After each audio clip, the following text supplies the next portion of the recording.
2024-25 സീസണിലെ La Liga champions ബാഴ്സലോണയാണ് എന്നുള്ളത് officially confirm ആയിട്ടുണ്ട്. നമ്മൾ എൽ ക്ലാസിക്കോ ഈ ഒരു ലാസ്റ്റ് എൽ ക്ലാസിക്കോ കഴിഞ്ഞപ്പോൾ തന്നെ നമ്മൾ ഉറപ്പിച്ചതാണ് ബാഴ്സലോണ ആയിരിക്കും ചാമ്പ്യൻസ് എന്നുള്ളത്.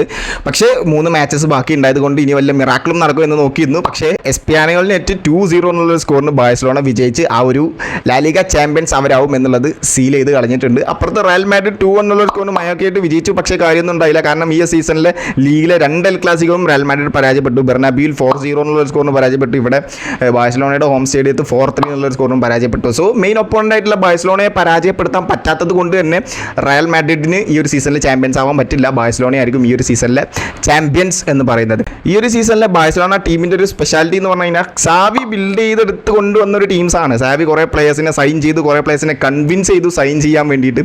അങ്ങനെ സാവി കുറേ പേരെ സൈൻ ചെയ്തു. ഇതിൻ്റെ മുമ്പ് തൊട്ടും കഴിഞ്ഞ സീസണല്ല അതിൻ്റെ മുമ്പത്തെ സീസൺ സാവിയുടെ അണ്ടറിൽ ഈ ഒരു ബാഴ്സലോണ ലാലിഗ ചാമ്പ്യൻസ് ആയിട്ടുണ്ട്.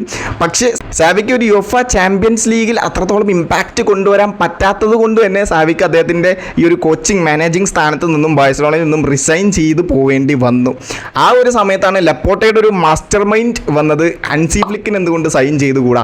അങ്ങനെയാണ് ഹൻസി ഫ്ലിക്കിനെ സമീപിച്ചു. ബാഴ്സലോണ ആയതുകൊണ്ട് തന്നെ ഹൻസി ഫ്ലിക്ക് അക്സെപ്റ്റ് ചെയ്തും ചെയ്തു. ഹൻസി ഫ്ലിക്ക് വന്നു. ഹൻസി ഫ്ലിക്ക് വന്നതിന് ശേഷം പിന്നെ ബാഴ്സലോണ ടീം എന്ന് പറഞ്ഞാൽ ആർക്കും പിടിക്കാൻ കിട്ടാത്തൊരു ടീം പോലെയായിരുന്നു. കാരണം അധികം അത്ര ഫോമിലൊന്നും അല്ലാത്ത റാഫീനിയെ പിടിച്ചൊരു ബീസ്റ്റാക്കി മാറ്റി ഈ ഒരു സീസണിൽ.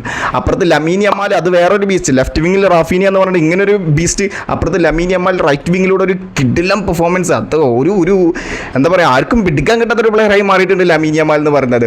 സോ നേരെ ഫ്രണ്ടിലാണെന്നുണ്ടെങ്കിൽ റോബർട്ട് ലെവൻഡോസ്കി ഒരു ഗോൾ മെഷീൻ, 40 ഗോൾ സ്കോർ ചെയ്തൊരു ഗോൾ മെഷീനും. അങ്ങനെ നോക്കുകയാണെന്നുണ്ടെങ്കിൽ ഫ്രണ്ട് അറ്റാക്ക് കിഡിലനാണ്. പിന്നെ അതുപോലെ തന്നെ മിഡ്ഫീൽഡിലായാലും പെഡ്രി അത്യാവശ്യം നല്ല രീതിയിൽ കളിക്കും.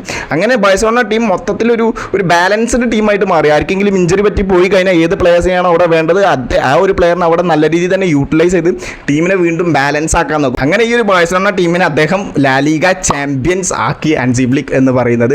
ഈ ഒരു ബാഴ്സലോണ ടീമിന് ഡൊമസ്റ്റിക് ട്രബിൾ ഹൻസി ഫ്ലിക്കിന് ഈ ഒരു ബാഴ്സലോണ ടീമിന് വേണ്ടി നേടിക്കൊടുക്കാൻ പറ്റിയിട്ടുണ്ട്. കോപ്പ ഡെൽ റേ ചാമ്പ്യൻസ് ആയി, സൂപ്പർ കോപ്പ ഡി എസ്പാനിയ ചാമ്പ്യൻസ് ആയി, ലാലിഗൻ ചാമ്പ്യൻസ്, അങ്ങനെ ഡൊമസ്റ്റിക് ട്രബിൾ കംപ്ലീറ്റ് ചെയ്തിട്ടുണ്ട്. പക്ഷേ യുഫ ചാമ്പ്യൻസ് ലീഗിൻ്റെ സെമിഫൈനലിൽ നിന്നും പുറത്തായിരിക്കുകയാണ് ഇന്റർ മിലാനായിട്ട്. പക്ഷേ ഈ ഒരു ബാഴ്സലോണ ടീം പുറത്തായതിന് ആരും സങ്കടപ്പെടേണ്ട കാര്യമൊന്നുമില്ല. കാരണം കളിച്ച് തോറ്റൊരു മത്സരമായിരിക്കും ആ ഒരു Inter Milan versus Barcelona match എന്ന് പറയുന്നത്. കളി കണ്ടവർക്ക് അറിയാം 7-6 എന്നുള്ളൊരു അഗ്രിഗേറ്റ് സ്കോറിനാണ് ഇന്റർ മിലാനായിട്ട് പരാജയപ്പെട്ടത്. ഇനി അടുത്ത സീസണിൽ നോക്കാം. ഹൻസി ഫ്ലിക്ക് എന്തായാലും അടുത്ത സീസണും ഉണ്ടാവും. ലമീൻ യമാൽ എന്തായാലും എല്ലാവരും ബാഴ്സലോണയുടെ ഒരു ഓൾമോസ്റ്റ് എല്ലാ പ്ലേയേഴ്സും അടുത്ത സീസണിൽ ഉണ്ടാവും എന്നാണ് തോന്നുന്നത്.